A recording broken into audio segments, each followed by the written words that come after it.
So now the next thing is, okay, we're able to draw objects, right? We're able to even give them some stuff. Make this a little bit less. Now we want to be able to adjust the vertices and the faces and all that good stuff. So it's down a little bit still.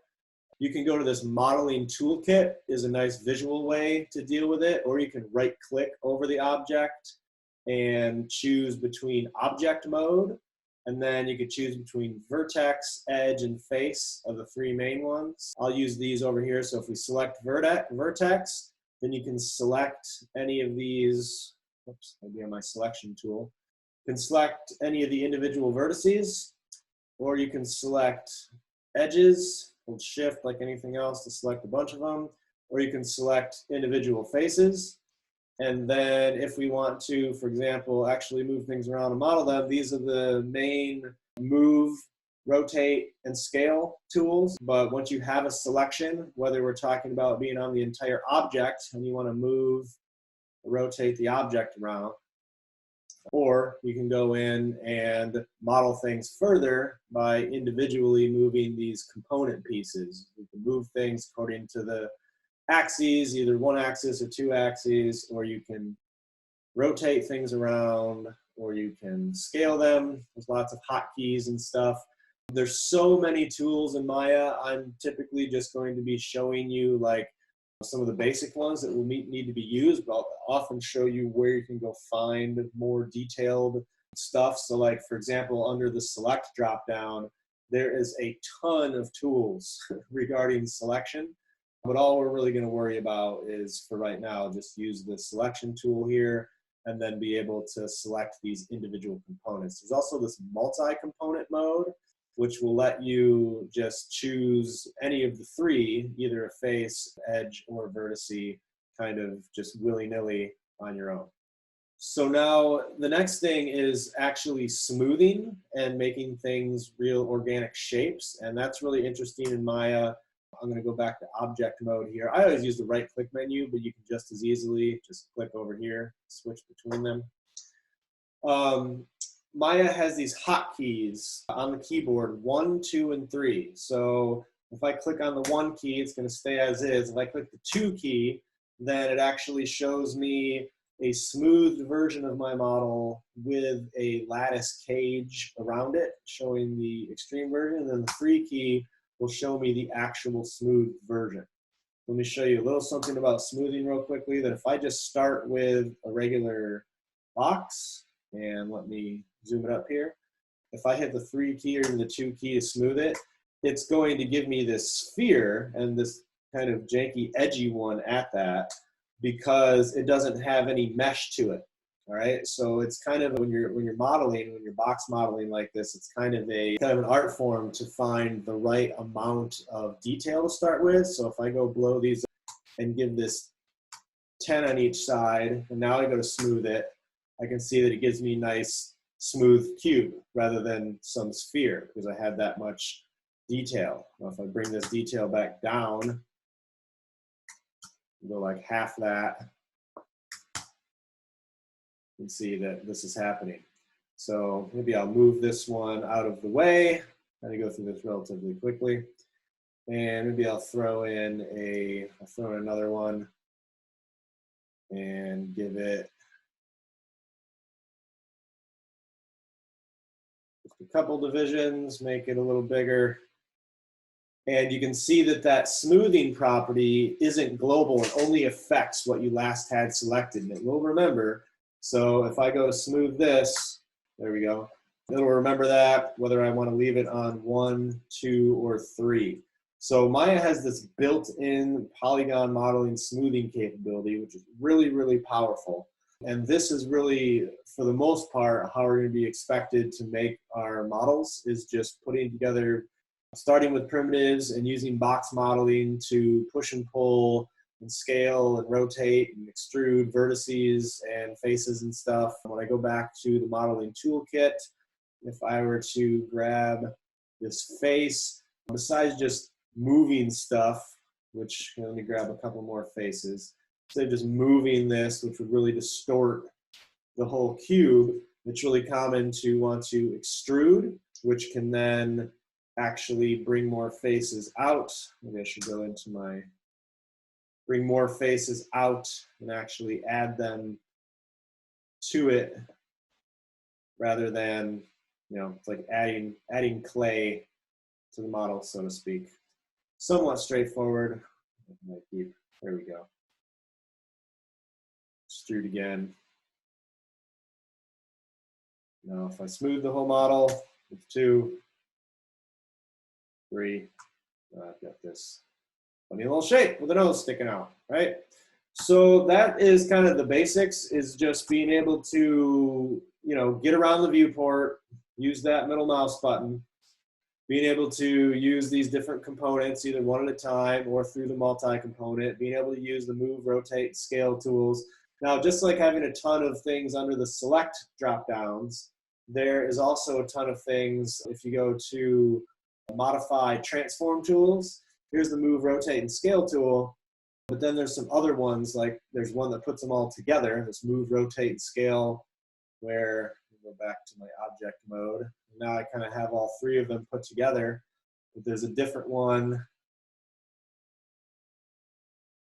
Modify, transform editors. This universal manipulator tool is yet another one that also lets you scale and rotate, but it kind of lets you change the pivot real quickly like this and gives you some different measurements. And there's just a lot of kind of transform tools you could play with a little further underneath modify transformation tools. All right, and then another thing is with all of these tools, or most tools, there's these tool settings. So I've showed you the channel box here. Over here, this is what's showing you the animatable settings. So as I move something around, for example, you're going to see that transform X, Y, and Z. You're going to see those values change. You can type stuff in directly if you want exact values for things. But this is where we'll start to channel things in animation. You can create layers, which is kind of self-explanatory. When your models get into more detail, figure that out. The attribute editor, so I showed you, you can control many more details about your object. The modeling editor, we've gone through this part. We talked a little bit about using extrude. Oh yeah, the smoothing. For the most part, when you're modeling in here, you do very much want to keep your models in that, try and find this happy medium between not having too many divisions so that it becomes unwieldy for you to actually model with, versus having not enough so that you can't actually smooth it. But you can actually smooth things down to much more fine detail. So instead of using that preview, I could actually smooth like this entire thing, or I can smooth just pieces of it too. Here, let me back up out of this actually and show you the difference. I could, if I start with just a couple of divisions here, say relatively smooth. That's also something I point out is 1, 2, and 3 of the 3 smoothing. But if you accidentally miss and hit 4, that turns it into a wireframe. So you can just hit 5 again, and that brings you back to the smoothness here. But if I'm looking at my regular thing, let's say I'm going to choose a face, and I want to select these 4 faces. I could, if I were, for example, making some kind of, I don't know, square head robot or something, and need a lot more detail here, I can go to the modeling toolkit and I can click smooth, and I can specifically smooth out down to different division levels just this area. And I can, in theory, add, go back to object mode, I can add divisions kind of non-uniformly. It's usually best to add them uniformly. See, I accidentally had a face selected down there. But if I smooth this out now, can't really tell because it's a cube, but it's a bit flatter here, and there's some artifacts around this. So smooth is there. Usually it's best for taking a model that is already box modeled, and then you really want to smooth it out for some final touch sculpting. You'll take the primitive shapes, you can put them together like Legos, and then you can change the components of them to make those Lego pieces whatever you want. You can use combine and separate here to bring them together or break them apart. If you double click, Some of these tools, you'll get these tool settings that'll pop up. I can do on any of the move, rotate, or scale. And any of these really, but rotate's really where it makes a difference. You can go into edit pivot mode. This is important. So right now, as I'm just rotating, it's from the center. But if I click on edit pivot, so once we're in this edit pivot mode, you can actually move the pivot around. If I put it more towards the bottom, cycle over here. All right, now when I rotate, it's going to be off of, well, I mean, leave edit pivot mode. Now it's going to be from that spot. And so that comes into play mostly while you're rotating. Sometimes when you're scaling, usually very little when you're actually translating or moving. It's important to see how you can go into this thing. And really any of these tools have more detail that you can go into. Should be able to just quickly and easily go through and start creating primitives and start pushing and pulling things and putting them together and making some simple models, but always being wary of using these 2 and 3 keys, because we are going to be expected to have these models kind of smooth like this. Sometimes it's helpful to go look in some more detail, and if you just simply search for Maya box modeling, that's really the term we're going through, you'll be able to find all kinds of stuff, of course making some boxes. But like making full characters, I think this is a good one I've used before. This one's only 10 minutes, but going through, you can see you'll just start with 1 box primitive and using extrude and just using those very simple tools I've shown you already to just scale things and selecting faces, and very quickly goes through and then smooths things out. And before you know it, got this little spaceship. Some people find it really useful to create different image planes. So if I were to go to my orthographic views here and say the front view in these, yeah, here we are, right under view, image plane, directly underneath those camera tools, under image plane, you could actually use a movie also. But if I just do import image, and you can see by default, it's trying to find it inside of my source images folder, inside of my thing. So that's actually where I should put it. On the other screen, well, there it is. I'm going to go inside of my source images folder, throw my baby monkey in there. So again, just really trying to keep everything the way Maya wants you to keep it is useful. And if I open it up, and now I've got this source image on my front view.